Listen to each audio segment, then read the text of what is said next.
नमस्कार, हम पहुंच चुके हैं बीतका भवन, जहां आप देख सकते हैं कि आंगनवाड़ी कार्यकर्ता सहायिका और ये जो संगठन के अनंत पांडे जी, जिसके संगठन के संरक्षक हैं, तो कई बार जो है तो मध्य प्रदेश से मुख्यमंत्री की बात करें या जिला कलेक्टर की बात करें या महिला बाल विकास की बात करें, तो कहीं ना कहीं निश्चित ही ज्ञापन पत्र दिया जाता है, लेकिन उस पर अमल नहीं किया जाता है। जिस तरह से अभी हमारी चर्चा भी हो चुके हैं कि जिस तरह से 10,000 रुपया मान दे दिया जाता है ना, तो अभी तक आंगनवाड़ी कार्यकर्ता को रेगुलर, एक जिले की बात नहीं, पूरे मध्य प्रदेश की बात है कि आज दिनांक तक जो है तो रेगुलर जिस तरह से कर्मचारियों का दर्जा होना चाहिए, कर्मचारी में इनका नाम होना चाहिए, सिर्फ आज जो है मानदेय पर काम कर रही हैं।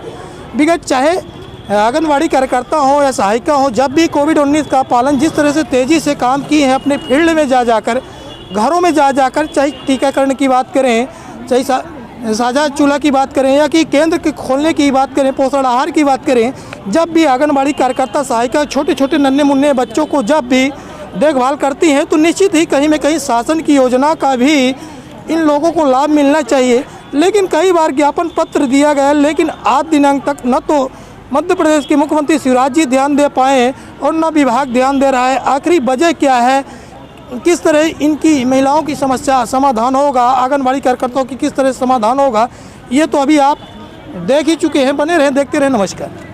बिंदु को लेकर बीतका भवन में जिस तरह से आप बैठक की है, तो किन किन बिंदुओं को लेकर बैठक की है? सर, सर्वप्रथम हमारा बिंदु है पोषण टैकर। जो सरकार हम लोगों से पोषण टैकर का काम करा रही है, ना विभाग द्वारा हमको कोई मोबाइल दिया गया है, न डाटा का पैसा दे रहा है, और सिर्फ दबाव दे रहा है कि आप पोषण टैकर पे काम नहीं करेंगी तो आपकी सेवा समाप्ति किया जाएगा, आपका मानदेय। ये तो विगत आप पूर्व में भी आप मोबाइल का, डाटा का आपने कई बार धरने प्रदर्शन करके बैठ के रैली के माध्यम से भी प्रशासन तक अपनी आवाज़ पहुंचा चुकी है, लेकिन आप अगला कदम क्या रहेगा आपका? सर, ज्ञापन देती रहेंगे कि बस उम्मीदें पर तो दुनिया टिकी है, सारा विश्व टिका है, पर शासन नहीं मानेगी। तो अभी हम निवेदन कर रहे हैं, इसके बाद शासन को चेतावनी देंगे और शासन नहीं मान रही तो हमारा उग्र आंदोलन करेंगे। जिस तरह से अभी जो है तो विगत नवंबर माह से जो है तो साझा चूल्हा जो पोषण आहार केंद्रों में भी आंगनवाड़ी के माध्यम से खोलनी चाहिए, तो कई केंद्र भी नहीं खोले जाते। इस पर भी आप लोगों की क्या कदम है? क्या नहीं, केंद्र खोले जा रहे हैं। साझा चूल्हे में जो पोषण आहार, जो पौष्टिक आहार पोषण आहार तो बराबर मिल रहा है, बराबर मिल रहा है। हाँ, हाँ, कि बस नहीं, और नहीं, शासन पोषण मतलब साझा चूल्हा बराबर पोषण नाश्ता खाना दे रहा है, सिर्फ हम लोगों से पूरा काम करा रहा है और रजिस्टर में भी काम करा रहा है, मोबाइल में भी काम। आंगनवाड़ी कार्यकर्ता जो है तो अपने मुख्यालय में भी नहीं रहती हैं, जिले में रहती हैं, ऐसा कुछ नहीं है। उनका केंद्र खुलता नहीं, है तो नहीं सर, ये आपका गलत सवाल है। सर, रहने की अपनी अपनी व्यवस्था है। नहीं, चाहे कोई नहीं सर, केंद्र तो 9 बजे से ही खोलती है ना। सभी के बच्चे हैं सर, तो क्या मतलब नौकरी के लिए अपने बच्चे तो अशिक्षित नहीं छोड़ा जा सकता है ना। हमारे भी बच्चे हैं, हमारे भी बच्चों को शिक्षा पाने का पूर्ण अधिकार है। तो यदि हमारे यहाँ स्कूल नहीं है, वहाँ से आने जाने की सुविधा नहीं, तो हम कहीं भी रह के अपने बच्चे पढ़ा सकते हैं। तो ठीक है, आंगनवाड़ी केंद्र, जिला बगल नहीं रह रहे हैं सर, जिले में ही रह रहे हैं। 10-5 किलोमीटर आंगनवाड़ी केंद्र क्या आप खोलती हैं? क्यों नहीं खोलेंगे सर, रोज खोलते हैं। हमारे आंगनवाड़ी शासन का पोर्टल है कि आप ऑनलाइन जो आप अपनी भवन में पहुँच के जाके फिंगर का भी एक समय आपका जो चल रहा था, फिंगर वाला मुद्दे नहीं है मेरे आज। और हमारे आप भड़क क्यों रही हैं? हम आप नहीं सर, भड़कने वाली बात नहीं है। हमारे यहाँ ना फिंगर वाला भी नहीं है। सिर्फ क्या है कि मोबाइल पे डाटा पहले फीड हो रहा था, अब हमारे यहाँ कॉम्प्यूटर आप तो ठीक है, अपनी मांग कर रहे हैं, कोई दिक्कत नहीं। जो प्रशासन की गाइडलाइन है उस पर आप अमल करने की देखिए, जो आंगनवाड़ी की नियुक्ति होती है सर, वो गांव की ही नियुक्ति होती है, और सभी हमारे बहनें गांव में ही रहती हैं और पूरी सेवा दे रही हैं। जितनी महिला बाल विकास की सेवा है, 6 सेवा हैं, पूरी हमारी बहनें द्वारा ही दी जा रही है, और अन्य विभाग का काम भी किया जा रहा है। ठीक है, आपने कोविड-19 में भी काफी आप सक्रियता से काम किए हैं, जैसे कोविड-19 का आपने काम किए हैं जी, उसका भी आप अलग से क्या आपको मानदेय दिया जाता है कि नहीं दिया जाता है? मानदेय वगैरह मानदेय कुछ नहीं दिया जा रहा है सर। आप संगठन को आप नहीं, मध्य प्रदेश शासन इनके विरुद्ध षड्यंत्र कर रहा है, इन्हें कोई सुविधा नहीं दे रहा है। कोविड में के कार्यकाल में इन लोगों ने गांव-गांव जाकर जिस प्रकार से इन लोगों ने कार्य किया, अपने जान जोखिम लगाकर, उस तरीके से तो किट दिया गया, बहुत कम इनको वो राशि दी जा रही है। ये इतना परेशान है, इनकी बताइए तनख्वाह 10,000 रुपये है। 10,000 रुपये आज की महंगाई में 200 रुपये लीटर सरसों का तेल है, 150 रुपये का लगभग पेट्रोल होने जा रहा है, 100 रुपये लीटर डीजल है। ये जो महंगाई क्या होनी चाहिए, कितना इनको मिलना चाहिए? कम से कम 25,000 रुपये महीना वेतन होना चाहिए। इनको सरकारी कर्मचारी का दर्जा प्राप्त होना चाहिए। 75 से आंगनबाड़ी यूनियन चल रही पूरे देश के अंदर, आज तक आंगनबाड़ी यूनियन का दर्जा, आंगनबाड़ी कार्यकर्ताओं को सरकारी कर्मचारी का दर्जा नहीं दिया गया। आज ये मानदेय में है। ये जो न्याय शासन भारत सरकार में शासन कर रही है, इससे बड़ा दुखदायी कुछ हो ही नहीं सकता। ये दिन आपका शुभ नाम परिचय? मेरे आनंद पांडे नाम है, मैं CPI के सेक्रेटरी हूँ। जबरदस्ती हम लोगों के यहाँ मतलब ये जाता कि हम लोग कर्मचारी हैं। क्या शुभ नाम है आपका? सुनीता सिंह। आइए बात करते हो। आज जिस तरह से आनंद सिंह रजापत आपका पत्र लिए हैं, एक तो आप कार्यक्रम अधिकारी के नाम से ज्ञापन पत्र दिए और दूसरा कलेक्टर साहब को जो आपने दिया, तो क्या कहेंगी, आपका काम हो पाएगा, मानदेय मिल पाएगा? उम्मीद में तो दिए हैं सर, हो जाना चाहिए। ज्ञापन पत्र तो आप कई बार दिए हैं, रैली के माध्यम से, काफिले के माध्यम से। इस बार भी सर यही उम्मीद लेकर दिए हैं कि मेरा काम होगा। क्या शुभ नाम है आपका? कुसुम सिंह परिहार। क्या है समस्या आपका? समस्या सर यही है कि देखिए हर एक सत्र में जो महंगाई भत्ता है बड़े कर्मचारियों पे लागू हो रहा है, जो हमारे ऑफिस के चपरासी कर्मचारी उनका भी लागू हो रहा है, लेकिन हम लोग को मजदूर के बराबर भी मजदूरी नहीं मिल रही। अगर मजदूरी है तो कहाँ से है?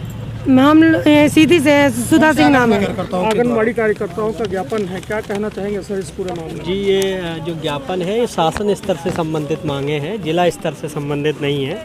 तो इनको शीघ्र उचित माध्यम से शासन स्तर को, संचालनालय को और माननीय CM साहब को ये ज्ञापन संबोधित है, तो वहाँ ये प्रेषित कर दिया जाए। आनंद जी, कई बार ये आंगनबाड़ी कार्यकर्ता जो है तो अपनी मांगों को दिए हैं। इनका मेन मांग ये है कि हम जब भी फील्ड में जाते हैं तो न तो मोबाइल का हमारा अलग से खर्च दिया जाता है, न मोबाइल का हमें जो अलग से शुल्क दिया जाता है, हम लोग मोबाइल कहाँ से खरीदें। सिर्फ इनकी मानदेय 10,000 है। इनको अलग से क्या भुगतान मिल पाएगा? जिला स्तर से बनेंगे या जिला स्तर से नहीं है संभव, ये शासन स्तर का मैटर है, वहीं से होगा। जो भी आवाज इस बात को लेकर ये जो है उठा रही है, और किंतु मतलब सिर्फ हर बार ज्ञापन लिया जाता है किंतु उस ज्ञापन पर सुनवाई नहीं हो रही है। ज्ञापन तो उसको लेकर ज्ञापन 2 स्तर का होता है। एक ऐसा है जो हमारे स्तर की समस्या है, जो हम जिला स्तर से पूरा कर सकते हैं। एक होता है शासन स्तर का, क्योंकि ये ज्ञापन शासन स्तर का है, आप देख सकते हैं, उसको पढ़ सकते हैं, वो शासन स्तर से ही संबंधित मांगे हैं। तो हमारा जो मतलब दायित्व ये बनता है कि हम उसको शीघ्र शासन को प्रेषित कर दें, तो हम उसको शीघ्र प्रेषित करें। यहाँ से ज्ञापन भेजते हैं तो वहाँ से क्या आपको जानकारियाँ क्या आती है, क्योंकि कई बार यहाँ से लिए जा चुके हैं ज्ञापन, तो उस पर कुछ तो आपको जवाब तो मिलता होगा। सीधी सी बात ये है कि कुछ ज्ञापन के जो भी मुद्दे होते हैं वो वहाँ कैबिनेट में और बाकी जो भी स्तर है, शासन स्तर पर विचार होता है, और विभाग में उसके नियम सर्कुलर जारी होते हैं। और जैसे जो भी आज जो इन्होंने दिया है तो इसको भी भेजा जाएगा, और जो भी इस पर डिसीजन लिया जाएगा शासन स्तर से आएगा और इनको कम्युनिकेट कर दिया जाएगा। कई पत्र ज्ञापन जो है कलेक्टर के माध्यम से भी दिया गया है जी, तो क्या कलेक्टर के माध्यम से इनको मोबाइल का तो ज्ञापन पत्र सौंपी है? उम्मीद है कि कहीं में कहीं इनका वेतन मानदेय बहुत कम है। एक तो शासकीय दर्जा प्राप्त नहीं है, मानदेय पर काम कर रहे हैं, तो क्या करेंगे? कई बार पत्र भी दिया गया है। क्या आपके माध्यम से उच्च स्तरीय मंत्री तक पहुँचेगी? क्या इस पर अमल हो पाएगा कि नहीं हो पाएगा? ये हमारे माध्यम से इनका जो भी ज्ञापन पत्र है वो विभाग को भेजा जाएगा, और इनकी जो मांगे हैं अधिकतर का निराकरण विभाग शासन स्तर से ही होना है। तो उस स्तर पे कंसिडरेशन में ये बातें वैसे पहले से भी हैं, लेकिन यहाँ से भी चली जाएंगी। तो निश्चित रूप से विचार करके जो भी उचित निर्णय होगा, कुछ चीज़ें मध्य प्रदेश सरकार के यहाँ से होना है विभाग से, कुछ चीज़ें भारत सरकार से होना। पूर्व में भी जैसे कोविड-19 के पहले भी जो है तो गांव-गांव में बच्चे, छोटे बच्चों के लिए हो या कोई अन्य सर्वे हो, आपके मोबाइल के माध्यम से और नेट के माध्यम से भी एक तो मोबाइल खरीदारी अलग से की गई। इनका कहना है कि हमें मोबाइल फ्री होनी चाहिए, जो हमारा नेट पैक है उसको फ्री होना चाहिए। तो क्या आपके विभाग से एक शासन की तरफ से उसके लिए जो भी ये लोग फीडिंग करेंगे तो उसके लिए कार्यकर्ता को 500 रुपये और सहायिका को 250 रुपये अतिरिक्त देने का प्रोविज़न है। तो ये सर कब से वो जब से फीडिंग होगी तभी अभी लागू है कि बस कह देने नहीं लागू है। आए फीडिंग तो हो पहले, शासन का पत्र आ गया आपके पास? पहले पूरी फीडिंग हो, पहले पूरी पोषण ट्रैकर में फीडिंग होगी। आश्वासन तो मध्य प्रदेश युवराज सरकार भी कहते हैं, शिवराज जी भी कहते हैं कि बहन हमारी है, हम इनको नहीं, आश्वासन की बात नहीं है, प्रोविजन है, ये स्कीम में प्रोविजन है उसमें कोई। तो जिस तरह से ज्ञापन पत्र है तो कहीं ना कहीं इनका निष्पक्ष बिल्कुल निश्चित रूप से। और 2021 लग रहा है नवंबर से जो है तो साझा चूल्हा का भी कार्यक्रम चल रहा है, तो क्या केंद्र खोल रहे हैं, साझा चूल्हा चल रहे हैं कि नहीं चल रहे हैं? जो पूर्व की योजनाएं चलती हैं, कौन कौन योजना इस समय संचालित? साझा चूल्हा योजना के अंतर्गत 3 से 6 वर्ष के बच्चों को गर्म पका हुआ खाना मिलता है, और THR 6 माह से 3 वर्ष के बच्चों को पैकेट का मिलता, रीवा से आता है, आजीविका मिशन से, और गर्भवती धात्री महिलाओं को मिलता है। इसके अलावा विभाग की महत्वपूर्ण जो योजनाएं हैं उसमें प्रधानमंत्री मातृ वंदना योजना और लाडली लक्ष्मी योजना प्रमुख हैं।